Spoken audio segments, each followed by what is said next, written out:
కేటీఆర్ కీలక వ్యాఖ్యలు చేశారు. జూబ్లీహిల్స్ ఉప ఎన్నికల్లో బీఆర్ఎస్ గెలిస్తే ఏమైనా జరగొచ్చని, మరో 3 ఏళ్ల వరకు ఎదురు చూడాల్సిన అవసరమే ఉండదన్నారు. మున్నూరు కాపులకు సముచిత గౌరవం, సముచిత ప్రాధాన్యం ఇచ్చిన ఘనత కేసీఆర్దేనని, రైతులకు ఏ ముఖ్యమంత్రి చేయని మంచి పనులు చేశారన్నారు. ఇంకా 3 ఏళ్లు భరించాలా ఈ ప్రభుత్వాన్ని అని అడుగుతుర్రా? మిమ్మల్ని కూడా అడుగుతుర్రా?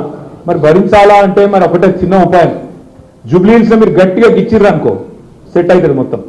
చెప్పలేము, ఏమన్నా జరగచ్చు. 3 ఏళ్ళు ఇంతగారు చేయాల్సిన అవసరం కూడా రాకపోవచ్చు, ఏమన్నా జరగచ్చు. కాబట్టి మీరు గట్టిగా ఉండరు అంతే. కానీ ఓటేమో వానికి బుద్ధి మళ్ళీ తెల్లారు మీరు ఉరుకురు కొరక, మీరు బీఆర్ఎస్ ఉరుకురు కొట్లాడుతుంటే మేమేటలు ఉరకాలి.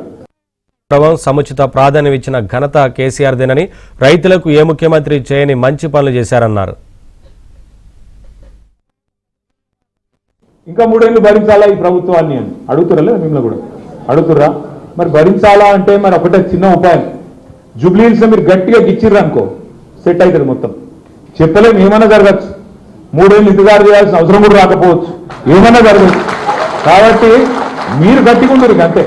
కానీ ఓటేమో వానికి బుద్ధి మళ్ళీ తెల్లారు మీరు ఉరుకురు కొరక, మీరు బీఆర్ఎస్ ఉరుకురు కొట్లాడుతుంటే మేమేటలు ఉరకాలి.